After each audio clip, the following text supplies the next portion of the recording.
Мына өкмөттөн деле жооп кеңештин угуп койсун, бизге де 1,5 миллиард сом берди болгон. Помощь келди да. Ошону айттыңар бизге. Бизге берген жок.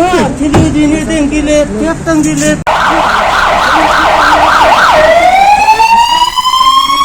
Медицина тармагында люстрация болушун талап кылабыз. Бүгүн Саламаттыкты сактоо министрлигинин алдында коронавирустун айынан жакындарын жоготкондор нааразычылык митингин уюштурушту. Чогулгандар COVID-19 пандемиясы күчөп турган учурда иштеген жетекчилердин жоопкерчилигин кароону министрдин орун басары Мадамин Каратаев башкы пульмонолог Талантбек Сооронбаевдин кызматтан кетишин талап кылышууда. Чогулган өтүп кеткен элге ким күнөдүү?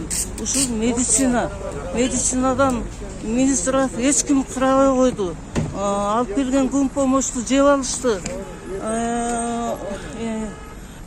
Элдин көбү больницада кыйналып жатып өлдү. Эми ушул өлгөн элдин убалы кимге? Ушул биздин министрга Жээнбековго ушулардын халатный жасаган мамилесинен ушунча эли өсүп кетти. Ошого ушулар жооп берсин. Апабыз Канский территориальный больницада жаткан. Там никакой помощи не было оказано. Там многие вообще врачей, не медсестер, они вообще не смотрели за больными как бы.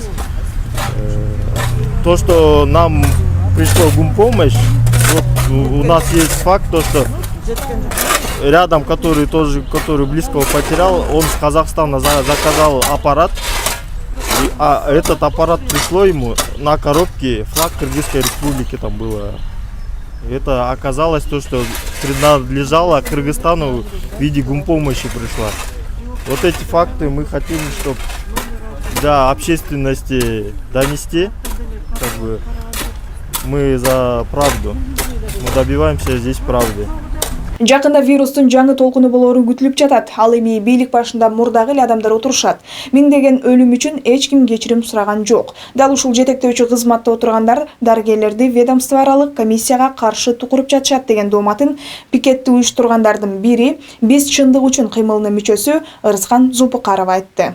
Мы хотим, чтобы пришли люди. Биз медицинада өз элин сүйгөн жетекчилер иштешин каалайбыз. Коронавирусту дарылоо боюнча 3-чү протоколду катып алган жетекчилер. Алардын ичинде Каратаев да бар. Көптөрүнүн атын бизге айтпай жатышат. Аларды медицинанын кара тизмесине киргизүүнү талап кылабыз.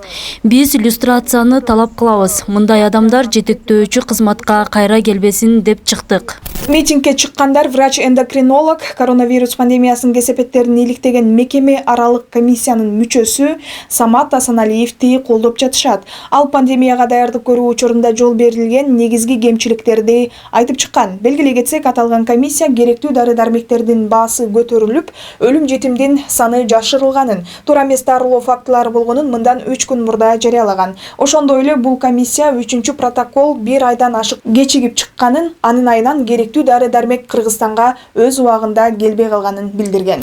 Өлкөнүн башкы пульмонологу жана вирусту дарылоо протоколдорун иштеп чыккан илимий кеңештин башында турган Талантбек Сооронбаев менен министрдин орун басары Мадамин Каратаев бул айыптоолорду четке кагышат жана плакаттарда жазылган ууруу киши өлтүргүч деген айыптоолорго нааразычылыктарын билдирип, андай аныктама бергенде митингге чыккандар эмне сот беле деп суроо салышты.